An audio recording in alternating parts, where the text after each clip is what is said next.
Assalamualaikum warahmatullahi wabarakatuh.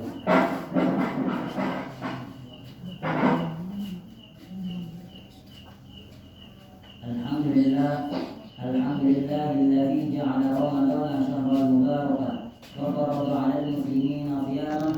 Wassalatu wassalamu ala sayyidina qiyamah nabiyyina Muhammadin rasulil hidayah war rahmah wa ala alihi wa ashabihi wa man tabi'ahu bi ihsanin ila yaumil qiyamah. Amma ba'du. Segala puji hanya milik Allah Subhanahu wa taala. Dialah Allah yang sudah ada sebelum kita ini ada, dan dialah Allah yang tetap ada walaupun kita semua ini yang ada telah tiada.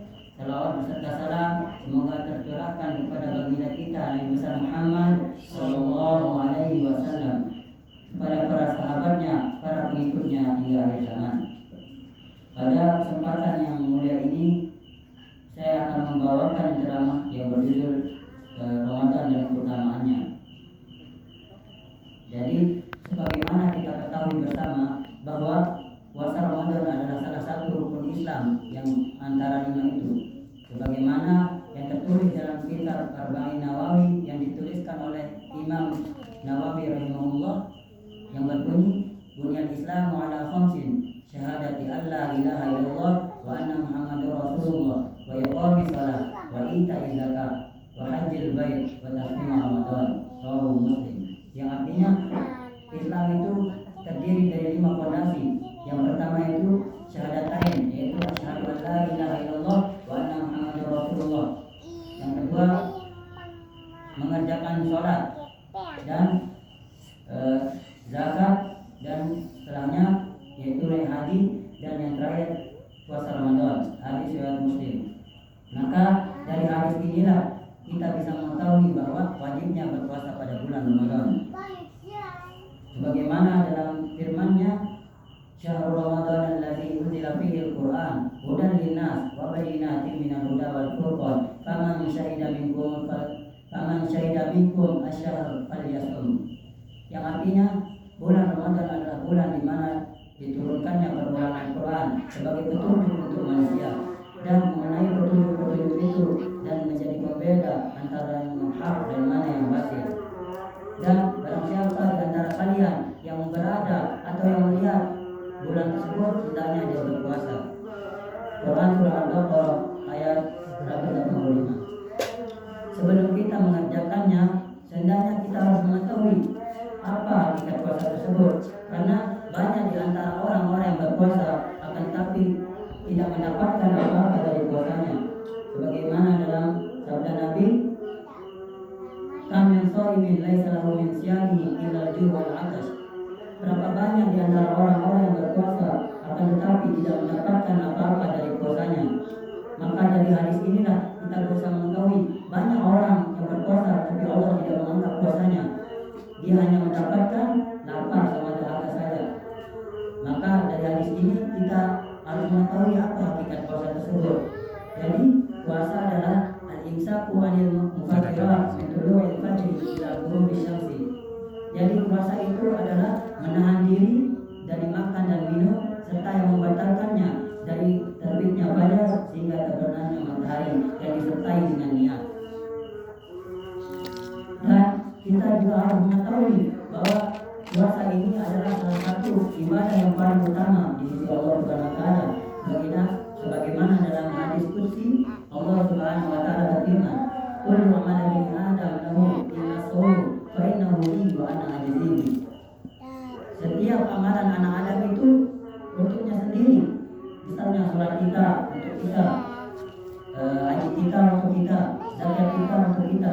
Akan tapi illa shaum, kata Allah, kecuali puasa, karena puasa itu adalah milikku dan aku sendiri yang akan membalasnya.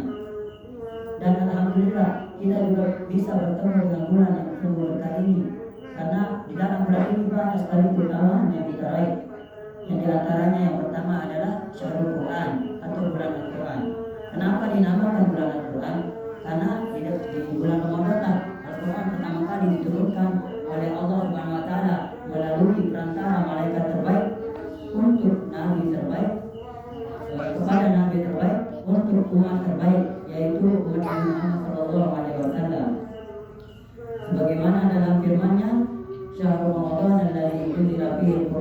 hudan linnas wa bayyinatin minal huda wal furqan.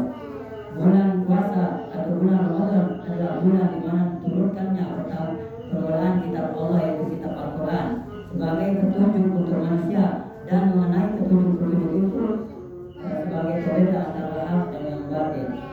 Selain Al-Quran dijadikan petunjuk, Al-Quran dan puasa juga akan menolong kita pada akhir zaman atau di hari kiamat. Bagaimana dalam sabda Nabi Sallallahu Alaihi Wasallam, "Al-Siyam wal Quran yasfa'ani lil 'abdi yawmal qiyamah." Yaqulu sawm, ay Rabbi, mana'tu ta'am wa syahwat finnaha asyafi'ani fi. Yaqulu Quran, ay Rabbi, mana'tu naum bil lail asyafi'ani fi. Qala fayasfa'ani. Yang artinya, kelak puasa dan Al-Quran akan memberikan kita syafaat di hari kiamat. Al-Quran puasa berkata, "Wahai Tuhanku, aku telah melarangnya makan dan syahwat di siang hari, maka berikanlah aku untuk memberikannya syafaat." Al-Quran tidak kepada lagi. Al-Quran pun datang kepada Allah, "Hai Tuhanku, aku sudah melarangnya atau sudah tidak membuatnya tidur di malam hari karena membacaku, maka perkenankan aku untuk memberikannya izin, memberikannya syafaat." Maka keduanya pun diperkenankan untuk memberikan syafaat. Dalam hadis lain juga sabda Nabi Sallallahu Alaihi Wasallam, "Iqra'ul Quran, fa innahu ya'ti yaumal qiyamah syafi'an li ashabi."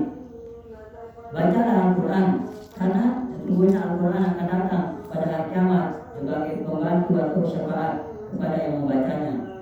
Maka dari hadis-hadis inilah kita bisa mengetahui keutamaan Al-Quran, yaitu akan menjadi syafaat kita di akhir zaman. Dan tidak sekali lagi juga, apabila kita membaca Al-Quran satu huruf saja, Allah akan melipat gandakannya menjadi 10. Sebagaimana dalam sabdanya yang berbunyi, "Man qara'a harfan min kitabillahi falahu bihi hasanah wal hasanatu bi asyri amsalha la aqulu alif lam mim harfun walakin alifun harfun wa lamun harfun wa mimun harfun." Yang artinya, barang siapa yang membaca kitab Allah yaitu Al-Quran satu huruf saja, maka Allah akan memberikannya satu kebaikan, dan satu kebaikan itu akan dilipatkan menjadi 10 kebaikan. Aku tidak pernah mengatakan alif lam mim itu satu huruf, kata Nabi, akan tetapi alif satu huruf, lam satu huruf, mim satu huruf. Maka dari hadis inilah kita bisa mengetahui, kita bisa mengambil banyak pelajaran, yaitu kita hanya membaca satu huruf saja, Allah akan melipatkan yang menjadi 10. Bagaimana jika kita membaca satu halaman Al-Quran yang di sana ratusan huruf, maka ratusan itu akan dipergandakan menjadi 10. Maka dari hadis inilah kita bisa mengambil ibrah bahwa kita bisa mendapatkan beribu-ribu kebaikan. Dan keutamaan yang selanjutnya itu adalah dikabulkannya doa. Sebagaimana dalam sabda Nabi Sallallahu Alaihi Wasallam, salah satu la turaddu da'watuhu al-qaimu hatta yuftiru wal imamul adilu wa da'watul mazlum. Rawahul Ahmad. Ada 3 yang tidak ditolak doanya oleh Allah Subhanahu Wa Taala, kata Nabi. Yang pertama yaitu orang yang berpuasa sampai dia berbuka. Maka dari hadis ini kita bisa mengambil pelajaran bahwa jika kita berpuasa, kita juga harus memperbanyak doa, karena tidak ada doa yang tertolak ketika kita berpuasa.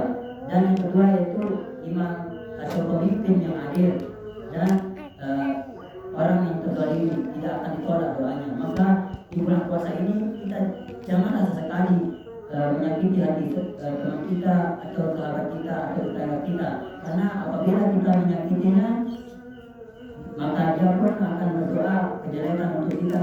Allah tidak akan menolaknya. Maka berhati-hatilah kita. Dan keutamaan selanjutnya yaitu bulan diampunkannya dosa.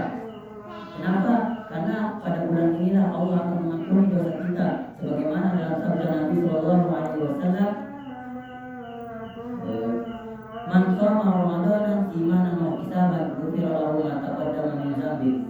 Dalam hadis lain, "Man shoma Ramadanan imanan wa ihtisaban ghufira lahu ma taqaddama min dzambi." Yang artinya, barang siapa yang berpuasa Ramadan dengan penuh keimanan dan pengharapan dosa-dosanya yang telah lalu. Maka dari hadis inilah kita bisa mengetahui bahwa Allah akan mengampuni orang-orang yang berpuasa dosa-dosanya. Jadi kita akan mendapatkan ampunannya dengan dua syarat. Yang pertama, imanan wa ihtisaban, yaitu dengan penuh keimanan bahwa Allah akan mengampuni dosa kita, maka insya Allah Allah akan mengampuninya. Dan dengan harus kita berharap juga pada Allah, dan harus kita yakin kalau Allah itu akan mengampuni dosa kita. Dan yang terakhir, keutamaan yang besar yaitu adalah malam Lailatul Qadar, yaitu malam kemuliaan. Bagaimana dalam firman-Nya, Lailatul Qadri khairum min alfi syahr. Malam kemuliaan itu atau malam Lailatul Qadar itu lebih baik dari 1000 bulan. Maka dari firman Allah ini, apabila kita berdoa atau melakukan ibadah lainnya pada bulan tersebut, maka kita pun akan mendapat banyak keuntungan. Kita hanya misalnya kita tarawih pada malam tersebut, kita hanya tarawih berapa menit, akan tapi dihitung berapa ribu bulan. Kita juga bisa mengetahui bahwa tidak ada yang bisa menjamin kita hidup sampai beribu-ribu bulan. Kalau kita beribadah pada malam tersebut, insya Allah Allah akan memberkahi kita sampai dengan terbitnya fajar. Dan akhir sebelum saya menutup, ada sebuah pepatah yang mengatakan 10 ikan pasti ada tulangnya dan 10 ikan pasti ada isinya. Yang artinya belum tentu orang yang berbicara di depan ini sempurna, karena sempurna hanya milik Allah. Maka dari pepatah itu kita bisa mengambil ibrah bahwa setiap atau sebaik-baik orang itu pasti ada keburukannya, dan seburuk-buruk orang itu pasti ada kebaikannya. Maka ambillah kebaikannya, buanglah keburukannya. Akhirul kalam, nasrul minallah wa fathul qarib wa basyiril mu'minin.